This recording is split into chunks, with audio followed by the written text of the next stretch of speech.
in how educational research can expose ideals of education systems versus historically developed and lived realities of such systems. With that being said, I will pass the mic over to Dr. Hinga. Thank you so much, Charmaine, and thank you to you and Monica and the entire team for inviting me to be here. I'm so grateful to be here with you all. Wonderful to see some familiar faces. Amazing that you all are taking time out of your Saturday to engage in this conversation with me. So thank you. I'm really grateful to be here. We had this poll that folks were taking before we started. I'm going to end it and share the results because today we're talking about the distinction between charity and solidarity in educational activism. And so starting with some questions around how we think about charity, how society thinks about charity, can be helpful to see where you all are at in thinking about this. So I see that most folks said that charity is important to society. A couple of folks talked about engaging in quite a bit of charity work, naming that charity is helpful, and then also some people saying they see problems with charity work. So we're going to take some time to unpack, what does charity mean? How is this similar and different from solidarity, and what does solidarity mean? So that is the plan for today. I'm going to go ahead and share my screen so that we can get going into the presentation. It'll be interactive, so I'll share a bit, and then I'm really hoping that folks will engage with me as well, engage in this conversation. We'll have some small group discussion time and really work through this together. So I love Leela Watson's quote, and Leela Watson has said not to attribute this quote just to her, but to Indigenous people in Australia who say, if you have come here to help me, you're wasting your time. But if you have come because your liberation is bound up with mine, then let us work together. And that's part of the core of this idea of solidarity. How do we come with a full sense of knowing that it's not about, helping or saving someone else? It's about helping and saving ourselves, because we're all really bound up in this together. And there's a lot of inequality, a lot of injustice that we need to work through in order to do this work. So the goals for today are that you will leave with the ability to acknowledge harms of education and act toward some more just ways of being in relationship to education. Now, these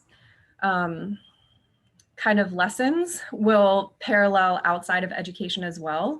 So if you're interested in things outside of education, I think this will also be interesting to you, but we'll focus a bit on education. So some of the harms that I hope you will leave being able to acknowledge and kind of point out when you see are racism, anti-Blackness, Indigenous erasure, white supremacy, and some of the ways that charity can be harmful. And then provide some tools so that you can act toward anti-racism, toward supporting Black life, toward Indigenous survivance, and toward acknowledging and affirming difference and working toward solidarity.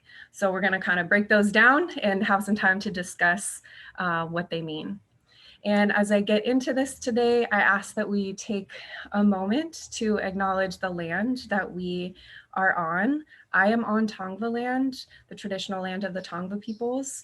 I am in Long Beach, and USC also sits on traditional Tongva territory. So I ask that we take a moment to think about the land that we're on, acknowledge the elders, past, present, and future that have been stewards and caretakers of this land, and take a moment to pause and share some respect.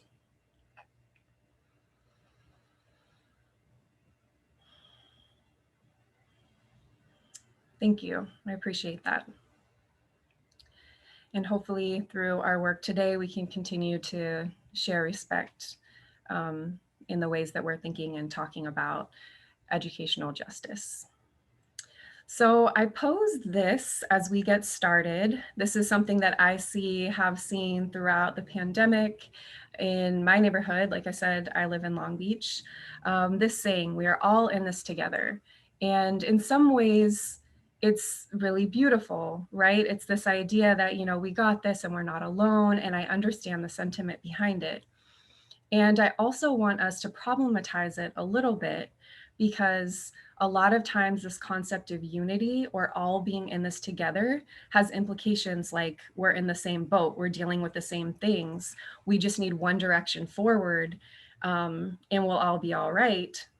And this can really flatten differences in the ways that COVID, for example, is impacting us, the way that Black, Indigenous, and people of color have been disproportionately impacted by COVID due to systemic racism, the ways that our educational crisis right now, when folks are needing to complete online education in many areas.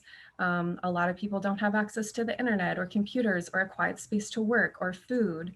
And a lot of people do, right? So when we say we're all in this together, while it can be helpful, it's important, it can be helpful to know that we're not alone.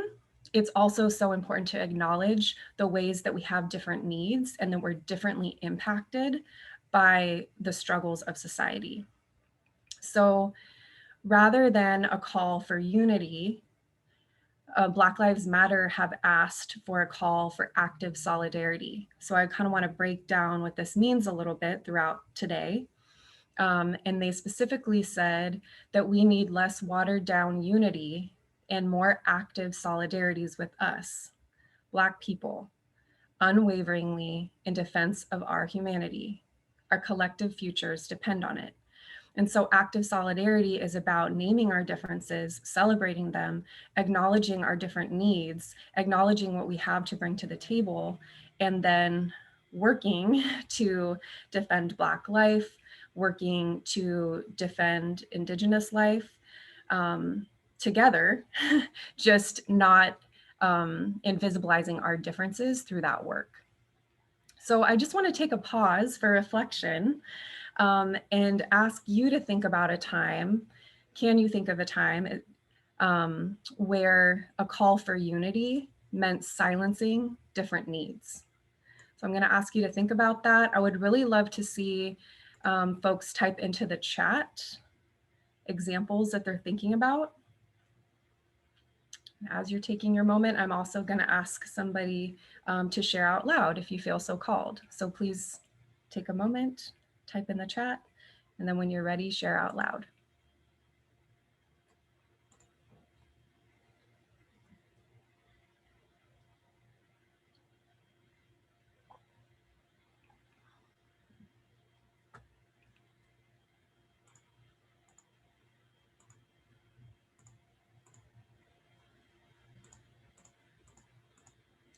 Okay, I'm not seeing any chats yet.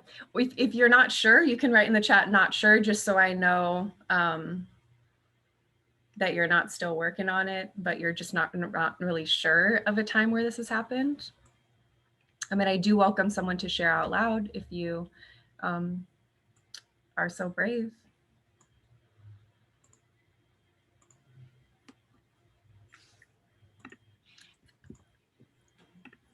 I would say the creation of the UN or creation of the G20. Basically, like in order to sustain international organizations, you prioritize certain states over others, especially the developing states or underdeveloped states are not as represented in for the unity of the UN, basically. Thank you. I think that's a really, really helpful example. I appreciate that.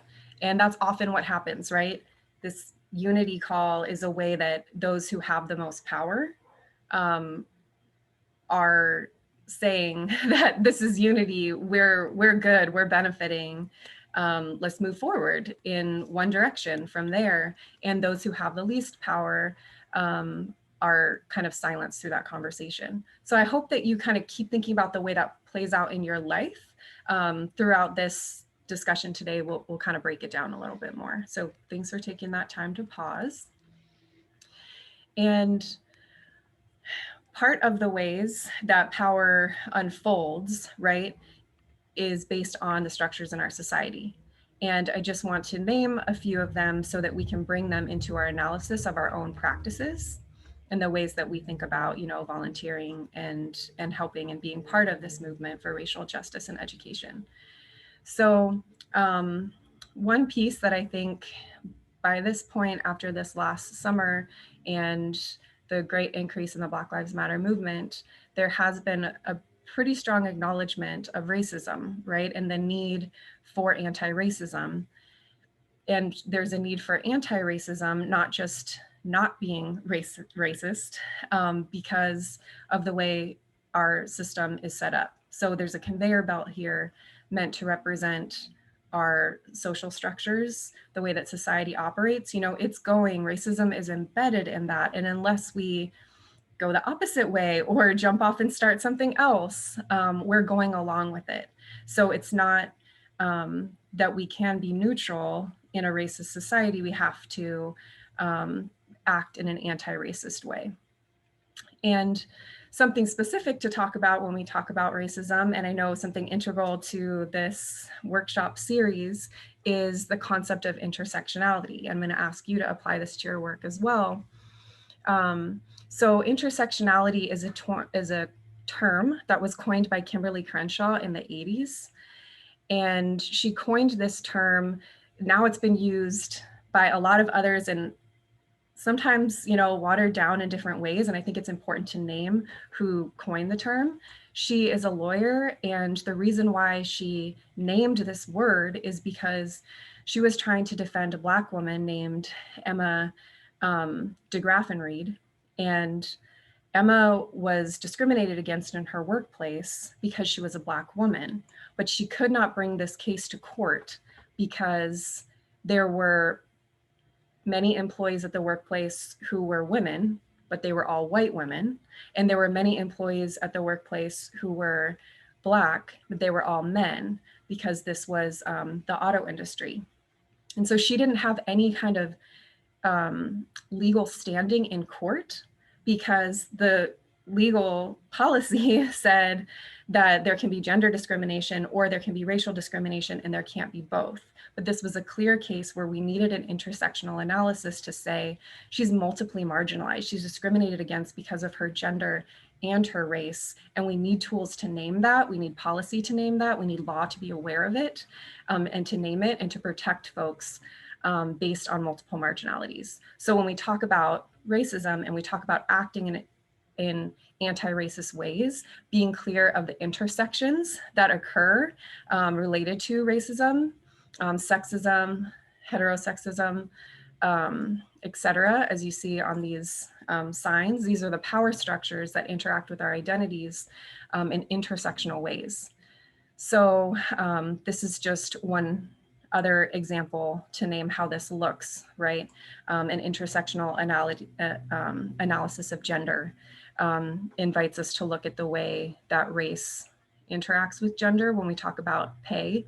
So we think a lot of people are talking about the pay gap between men and women, but the pay gap between white men and Hispanic women or Latinx women is much, much greater than the pay gap between white men and white women.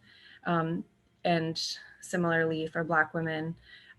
So it's really important to take an intersectional analysis as we unpack racism in our own practices. And again, I'm kind of naming just for a few more minutes here, some ways that I want you to think about and analyze your practices and analyzing them through an anti-racist lens is one way that I'd like you to think about that, taking into account intersectionality. And again, being aware of the need to take an intersectional analysis of racism, focusing specifically on anti-Blackness and the ways that anti-Blackness plays out in our society is incredibly important because Black people are particularly marginalized, and we have seen the harms of this, right? So anti-Blackness is voiding Blackness of value while systematically marginalizing Black people and their issues. And I'm pointing this out as I ask you to, in a moment, like I said, to analyze your own practices. because we can look historically at the way that anti-Blackness has impacted education. And I posted a picture of a book called The Education of Blacks in the South by Dr. Anderson. And he points out the way that Black people have always been working to be educated throughout the history of our country, even as it was illegal during enslavement. And even after the Civil War, Black people had started their own schools. And these were very powerful schools where they were really focused on civic engagement, development of literacy, so that they could have power in society.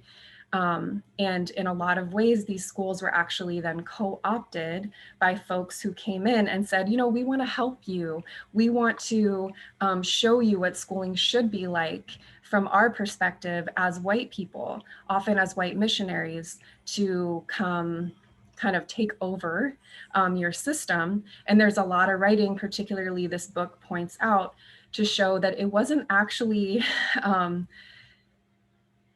often coming from a loving place. It was the people who had the most power were explicitly saying that we want to keep our power structures in place. We want to keep a labor force where Black people are continuing to be a labor force for us. So let's design education that way and continue to withhold education for civic engagement. And that type of education, and again, like, quote, helping, but not helping in a way that the Black community was specifically asking for, has had deep impacts in the way that curriculum operates today, in the way that 80% of our teaching force are white people, and in many of the ways that our education system runs. So all that to say, all the while anti-Blackness is a really harmful force, it's important to act toward and acknowledge Black joy, Black wisdom, Black resilience that always exists, has existed since the beginning of our education system and before, and continues to exist today. And sometimes the conversation can be a little bit binary, where we talk about racism and anti-Blackness, but we don't always uplift the wisdom and resilience of BIPOC communities. So I want to name that. And I have one more structural force that I'm going to name, and then take a pause to ask you all to kind of engage with these concepts. So the third underlying structure in our education systems is Indigenous erasure. And very similar to the way that Black communities have developed their own schools, Indigenous folks in our country have always had ways of learning and education that have been very deep, with a lot of wisdom. Yet when settlers came to the United States, white settlers created schools that forced Indigenous people to acculturate into whiteness, essentially, which stripped them of their language, their culture. And you see the way that Indigenous cultures are often talked about within our school systems today in terms of whose history is valued, what stories are told and what are not told, like the story of Thanksgiving, right? And now in California, we celebrate Indigenous Peoples Day. Prior to a few years ago, there was a celebration of Columbus. So it's really important to think about the ways that this kind of erasure can continue today, does continue today, but all the while, there are Indigenous people who continue to survive and resist and thrive. I'm not sure how many of you have heard how well the Indigenous communities are doing with vaccines. They have the highest rate of efficiency with vaccines, even as they have been the most impacted communities by COVID-19. So important to acknowledge there are these structures of Indigenous erasure, and there are these deep communities that are continuing to resist. So with all that in mind, I don't want to say easy, it's very painful to look back at our history and look at the history of our country, right? But it's easy to see the harms that were inflicted upon Indigenous people and Black people and other people of color in our country. But a lot of this came through what I would call the golden rule, which is this concept of treating others the way you want to be treated. Because think about the way that white settlers were saying, this is the dominant culture that we want you to acculturate to. We're treating you in a way that essentially, well, we want to be treated, it's beneficial to us, and we're going to say, here's your treatment, right? So I'm asking you to kind of shift that golden rule a bit in light of this historical analysis into what's called the platinum rule, which is treat others how they want to be treated. And to do that, of course, we have to know, how do they want to be treated? We have to create space for difference. We have to ask, how do you want to be treated? We can't go in and think that we know that. And that's just incredibly important as we think about volunteering and charity work. So this is, as we start getting into the conversations, kind of a simple question or thought that I want you to hold on to. How can you figure out how to treat people the way they want to be treated? So with this, I'm going to ask you all to get into some breakout rooms. And before you get into the conversations, I want you to, share your name, share your gender pronouns if you feel comfortable doing that. So my gender pronouns are she and her. And the reason why I ask you to share those is because it's important for us to have people name their pronouns and their identity so that you can treat them the way they want to be treated, right? So you can share yours if you feel comfortable, and then 3 hats that you wear, which would just be kind of a quick, like, I'm a professor, I'm a beach volleyball player, I'm a community organizer. So that's a way to ground in a little bit, get to know each other a little bit. And then I'd like you to think about, what I just shared in terms of this idea of, like, kind of quote, help or saving that was harmful in our country's past, and bring that into current contexts. And think if you can name a time that you wanted to be helpful. So you did help in a way that you believed was right, but this might not have been what was needed on the terms of the person that you were helping. Or maybe you can think of a time where you were offered help that was harmful to you. What did you actually need? And this can be something like an interpersonal relationship, right? Where you needed someone to listen, but somebody gave you advice. It can be anything, but I'd like you to kind of take some time, think about that, and be able to name it a little bit. You'll be in groups of 3, and we'll take about 10 minutes because you're going to have time to introduce yourselves and then go through these 3. So we'll come back at about 38 minutes after about 12:38. Does anyone have questions about this? Are you ready for it? Oh, do you want me to share my slides so you have the questions? Cool. I'm going to put my slide deck in the chat so that everyone has the questions.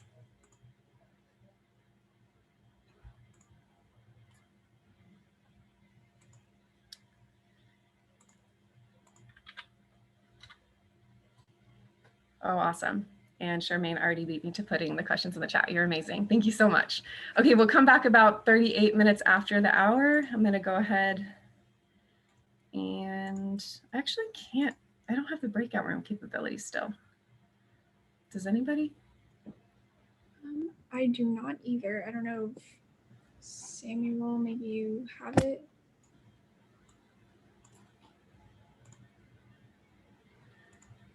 I've got to be honest. For some reason, it's not showing up. It showed up yesterday, last night when I when I tried to do a practice run. That said, I'm logging into the settings right now to see if I could perhaps accidentally disable them for whatever reason. I don't know, which I didn't do it purposely if I did, but yeah, I'm so sorry. I really do apologize. No, no worries. Are you the alternative spring break? Like, is that your name? Yeah, that's just the account. Yeah, just that account had the host. That's what I was thinking. We'll see if we can get it going. If not, we'll figure out a way to just do it out loud as a full group. That's going to be okay too. So hopefully you can think about, in the meantime, you can still think about your your responses to these. So I'll leave them up while we try to troubleshoot.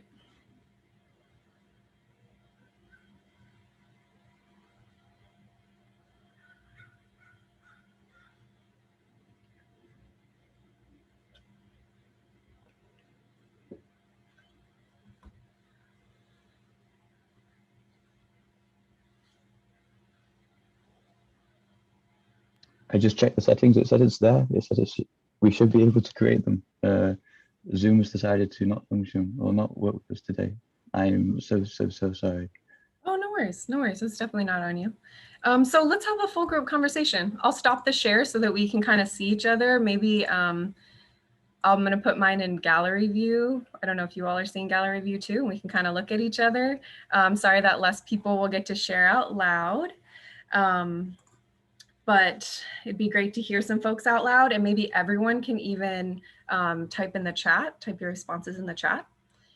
Feel free to raise your hand. Sometimes it's easier to raise your hand than like jumping into the conversation quickly, or go ahead and unmute, and it would be helpful, you know, if you want to share your name and your pronouns and a time. Oh, we can popcorn. Yeah, I don't know if we'll get through everybody. And I'm also a little afraid in case anyone doesn't want to share, but okay, we're getting more people that want to popcorn. Okay, how about this? If you get popcorn too and you don't want to share, you can say I'll pass, and we completely are good with that. So who wants to start us off?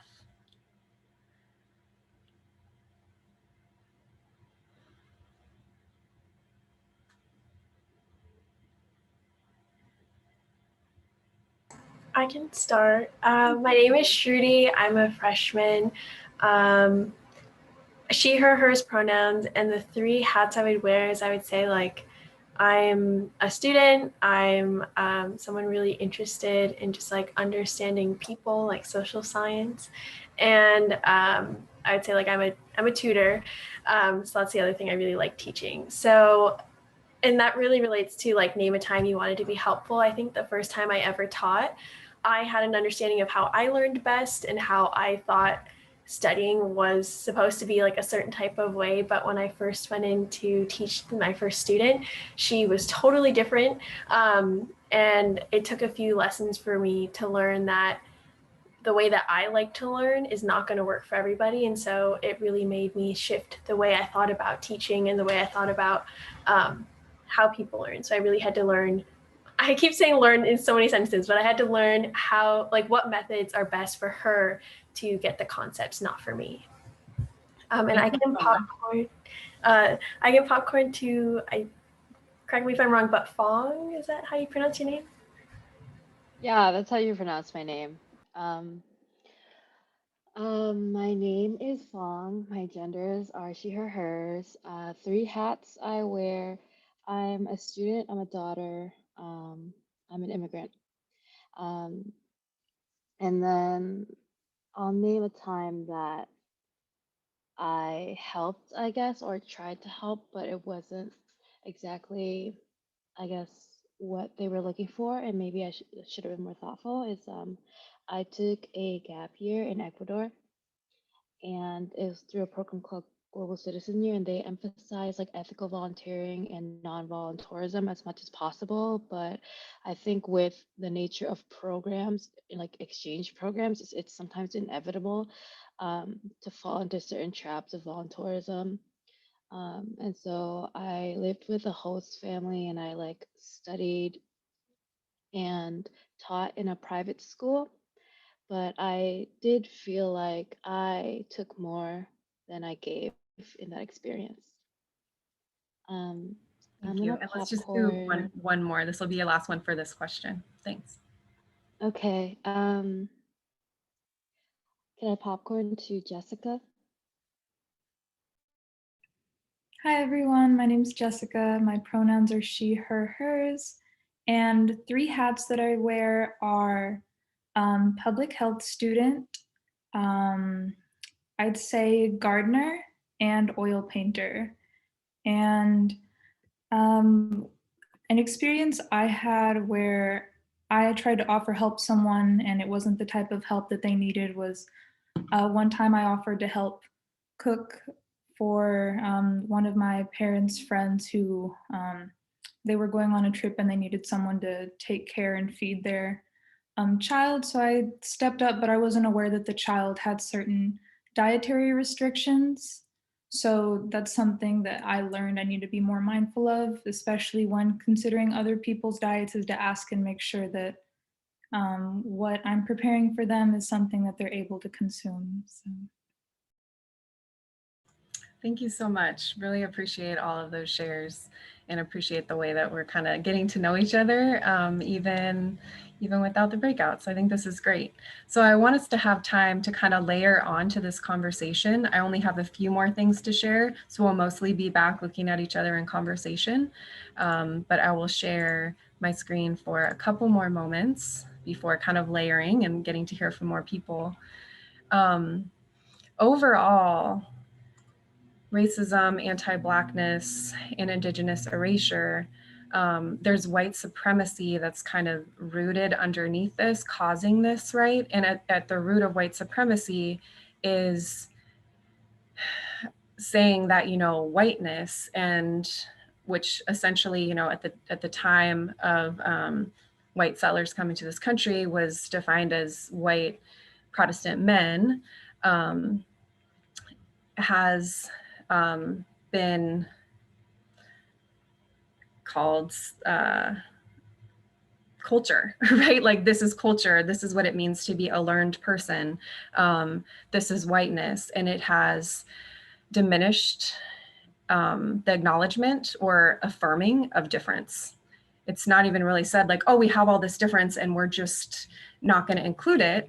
It said, this is the one thing that counts as learning, education, intelligence, and everything else will be silenced, right? So the more that we can figure out how to acknowledge and affirm difference in ways that take into account intersectionality, the power structures that be, so that it's not just about everyone coming to the table, it's everyone coming to the table being included in the conversation with an awareness of our power dynamics.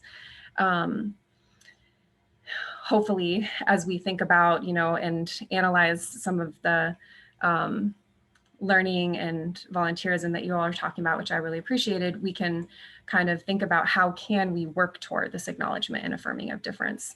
And, you know, a clear example is in terms of asking each other our pronouns, so that folks get to be referred to exactly as they are and they want to be referred to. There are many, many ways to do this. Thinking about for timing, and because of where you all are at. Okay, I'm gonna just quickly explain a very, very short metaphor for kind of charity and or the education system, which Vanessa de Oliveira Andreotti shares. And she says, imagine that you see children drowning and already drowned in the river. This is what's happening in our education system daily and has happened as we're failing students. Then also imagine that you have to make a decision. What do you do? Do you save these children? Yes, you need to, but you look up the river and you see that it's happening for miles and miles, and it has been happening historically for a very long time. So what do you do? I mean, you need to go up the river, right, to stop whatever is throwing these children into the river in the first place. But what if when you get there and find out what it is, it's you, and you are throwing the children in the river at the same time you're trying to save them?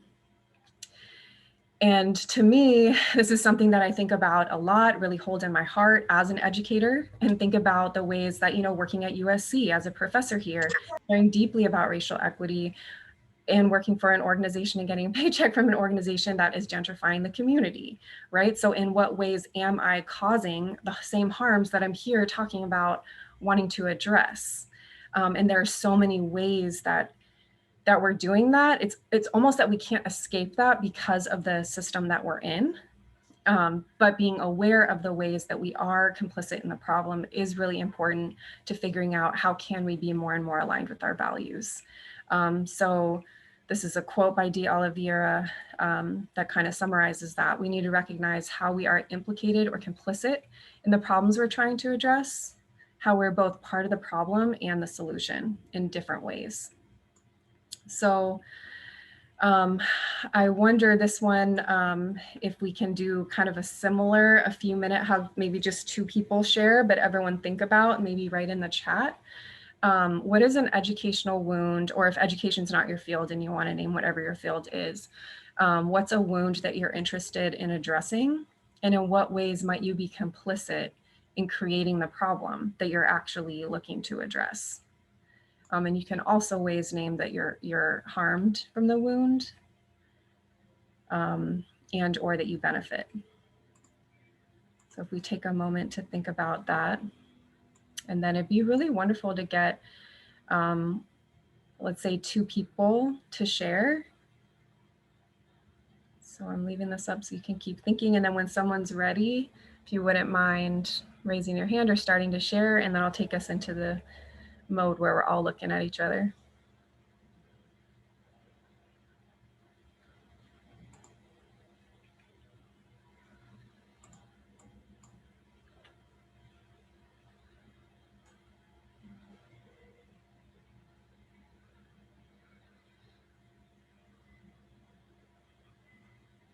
I can share.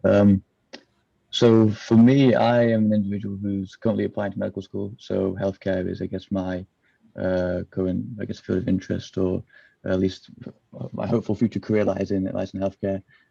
And I think an issue that I've really been, I guess, or I was initially very naive about, but I've grown to become very aware of over time, is this lack of access to healthcare in rural areas, but also not just lack of access, but when they try to seek that access, the obstacles in the way, whether that be non-treatment costs, such as ridiculous travel costs to get from their location 2 hours away to hospital, or whatever it may be, it just becomes really difficult for them these individuals to do so. Yeah, as I am so knowledgeable, or as I try to read up more and more about this subject, I see myself applying to medical school with an interest that lies in a specialty that I know is not going to actually help any of these people in these rural rural areas, and it's this kind of moral dilemma, really, between where my interests lie, yet at the same time, am I really going into healthcare for my own interests? And if that was the case, I could have done something else. So it's this matter of trying to figure out, or knowing what I should do, and trying to kind of overcome my own selfish desires to move into, say, primary care, or a field that is will be more beneficial to increasing access to healthcare in these more rural areas, whether that be through telehealth or just being an advocate for these individuals. Thank you so much. I really appreciate you sharing. And I think that's a really helpful example. And, similar to mine, it's like acknowledging it doesn't always mean we address it. Like, I'm figuring out ways to address it, figuring out, like, should I be a professor here, and making sure that we're, both acknowledging and just figuring out, like you said, our alignment. It's really complicated. But I appreciate you sharing that. And I'm seeing some good chats come in. There's one more kind of deeper question I want us all to get to. So I'm gonna finish up one more thought and then ask us for kind of our final conversation and hear some more voices.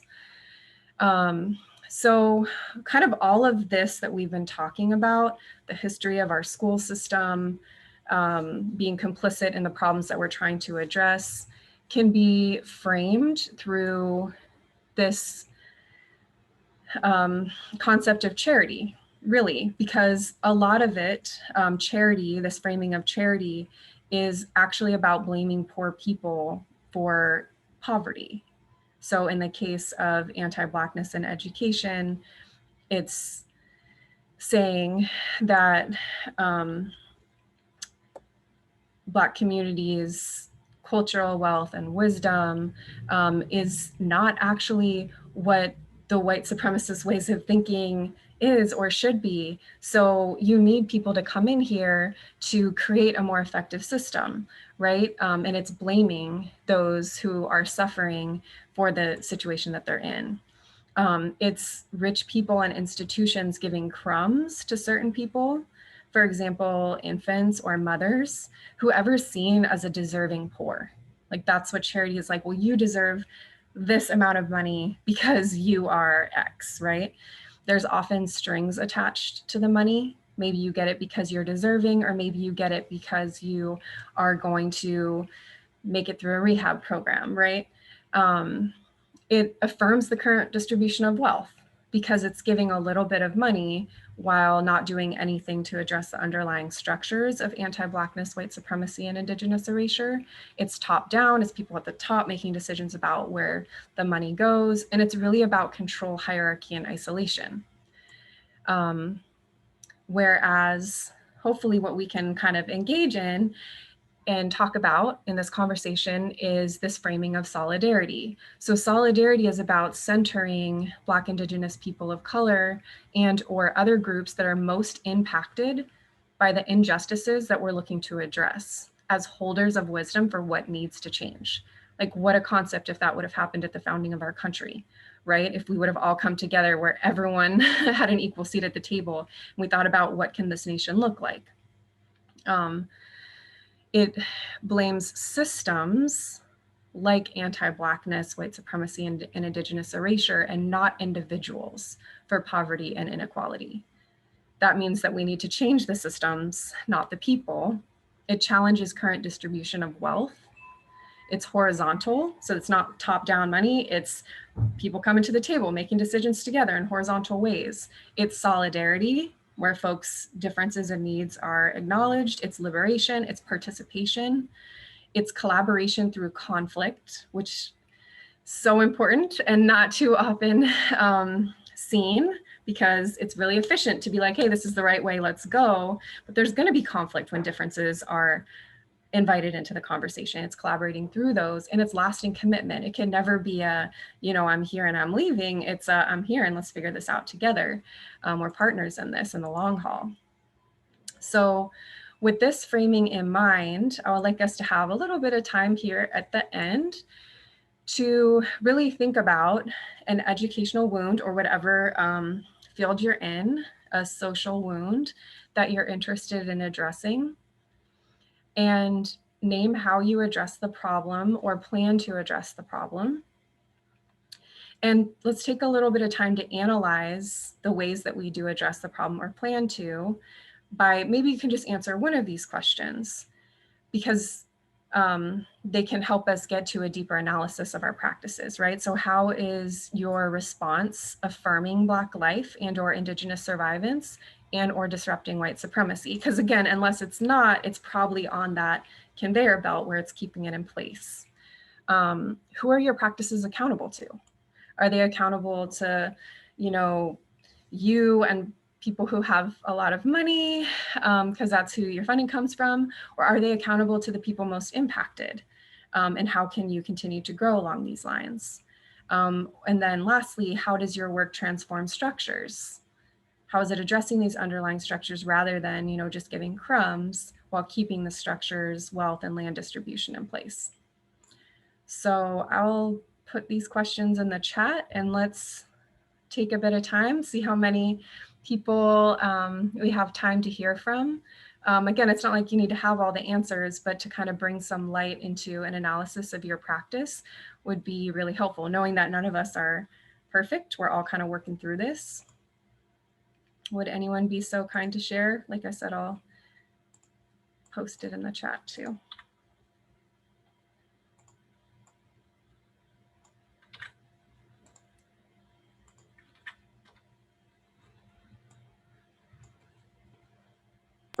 I guess I can try to put a few thoughts out there. I'm studying engineering and more from an environmental side. So in my field of work, I guess there's not much, I don't know, aside from like hiring people, BIPOC people. But I think access to STEM education and essentially STEM programs for people of different communities, like Indigenous people, when they're younger, will expose them to different things. I was definitely fortunate to like go to a STEM, like an engineering camp, but I know a lot of people don't have those experiences. and so making an active, like, not just, doing educational promotional campaigns on weekends or whatever, but like having classes for people maybe on indigenous people's lands, and not just having those programs in like established like neighborhoods and communities. And I'm trying to think of any other questions. I just think it would give exposure to other people, and diversify the people that are in engineering and STEM fields. Thanks. Yeah, I mean, that's so important, and I really appreciate that example. And as you're thinking about that, like that question of who's at the table deciding that these programs are, the right way to run them or the right people to be reaching out to, who would you say you're kind of accountable to in that practice? Like, are there folks from the communities that you're looking to engage in the camps at the table that are actually leading the camps? I'm not sure. Wait, can you repeat the question? So it sounds like you have some great programming in mind to engage BIPOC folks who don't always have access to STEM at a young age. As you're thinking about planning those camps, who is at the table or would be at the table to plan so that those who are, most impacted by the inequalities are actually not just like receiving the camp, but they're planning what the camp should be, how it should roll out. How are you kind of thinking about that?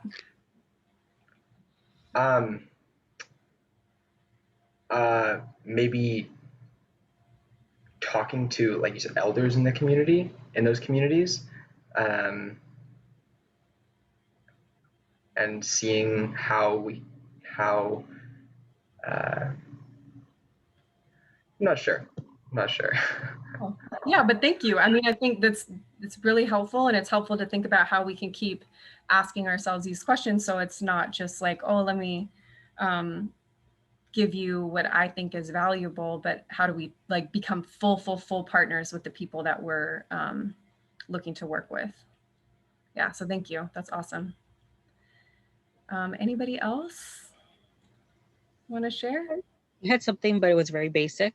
Back when I was a tutor, I was tutoring students in math and in reading that were mostly underserved. So their school was paying for this tutoring for me to come in. And so as part of the tutoring after each session, I spoke to the students' parents and just let them know how things are going and what were the different things I noticed. And I would just ask them, is there anything, that you want me to add or that you have noticed about your student, just to incorporate the parent in the conversation. In one of my conversations with one of the parents, he told me that he was very grateful for like my support and really wanted me to like keep on tutoring his son because he saw a lot of improvement in math. And he said something along the lines of like, because I'm terrible at math. And I just asked him a couple questions about like, why do you think you're terrible in math? And he says, oh, I've just never been good at it. And so I was like, I just like asked him to kind of think about how he plays a role in his like son's thinking about whether or not someone can improve in math by practicing. Because I told him, the way that you say that, it makes it seem as though you don't believe you can improve in math. So if he hears that from you during your conversations, he may think, oh, I'm just like my dad, I'm just not good at math. And so we had a really deep conversation about that. And he like was like, I guess, really like impacted by, oh my God, you're right. Like I'm not, by me thinking of myself in that way, I could inadvertently pass that to him. And so I think I just changed, like helped that like perspective change in his mind, which would then hopefully impact his son a lot more. And just, having those, bilateral conversations with the parent, I think was really, beneficial for both of us in supporting his son. Nice, thanks. Yeah, that's great to hear how you're learning from the parent, how the parent's learning from you. I appreciate that. Would one more person want to share?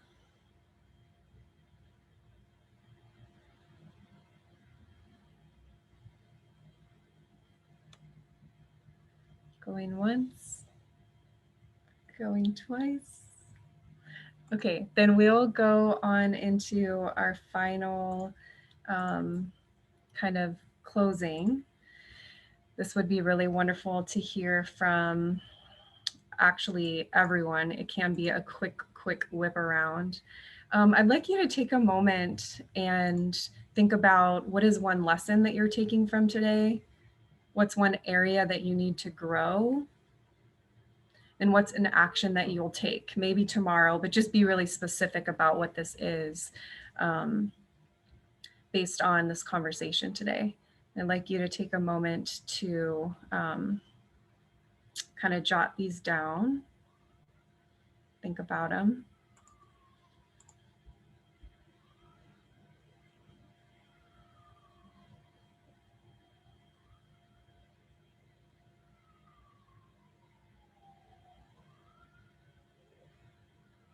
Okay, and I would love for everyone, like just as simply as we see in the chat here, platinum rule versus golden rule, if just in a few words you can summarize either a lesson or a place you need to grow, it'd be really helpful to get to hear everyone. And it works if it's like only a few words. So can you write down just a few words of a lesson or a question? And then maybe I'll call your name and we'll go around for everyone. Does that sound okay? Okay. I'm gonna go in the order of my screen. Charmaine. What we think people need necessarily isn't correct. Thanks. Tejas. I think it's not, each individual might have individual needs, so you can't use their opinion to represent be representative of the groups. Thanks. Monica. I really took away that we have to acknowledge that we're the problem, but also the solution. Thanks. Sean. I liked how we can't really get caught in the noise of everything that's around us, but we have to look for an ideal design in practice. Thanks. I like the concept where you said that we shouldn't erase others' experiences when we force unity. Thanks. And I'm so sorry. It says alternative spring break, and I know your name, but I can't remember it. Samuel. Samuel. Okay, Samuel. There you go. Beautiful. Yeah, I mean, I put in the chat, but platinum rule is the golden rule. I think something I'm only starting to really understand as I come into college. I think it's important as I move forward. Thanks. Jessica. I learned that the best solutions must change from being top down to being horizontal to include the people that are going to be benefited most by the solution. Thanks. Shruti. I would say that the biggest thing is like be asking the right questions instead of providing specific answers that we think are the answers to the questions. Thank you. Christopher. I'd say that like neutrality or inaction is actually working in the opposite direction and won't get us progress. Thanks. Judy. Same, just the image of the conveyor belt of, you know, if we are doing nothing, that means we're just going along with the system. Thanks. Margot. Just the like giving crumbs to certain people, and that it's not really our shouldn't be our choice to decide who the most deserving people are. Love that. Thank you for these lessons and the beautiful ideas that you all shared, the ways you're grappling with your practices. I'm really right there with you in grappling with all this. And I'm here for continued conversations. I'm in the School of Education. I can type my email in the chat. It's hinga@usc.edu. and please feel free to reach out. I'm so grateful to be in conversation with you all. And again, thanks Charmaine, Monica, Sam, Samuel, I'm so sorry. And Judy, appreciate you all very much. Hope you all have a great day and hopefully stay in touch. Take good care, everybody. Thank you, Dr. Hinga. Thank you so much for your time. We appreciate it. Thank you. Thank you everyone for coming. I'll make this quick. Yeah, I think we all learned a lot of key takeaways from here, especially, working at the volunteer center. It looks like from the poll, a lot of people think charity is an integral part of society, but we really need to reframe and restructure how we operate and how we look at it. So we'll be sending an email highlighting key takeaways from here, and as well as a link to a recording and a feedback form to let us know what you liked and how we could better improve these. So thank you all for coming. Thank you. Thanks, everyone. Bye. Bye.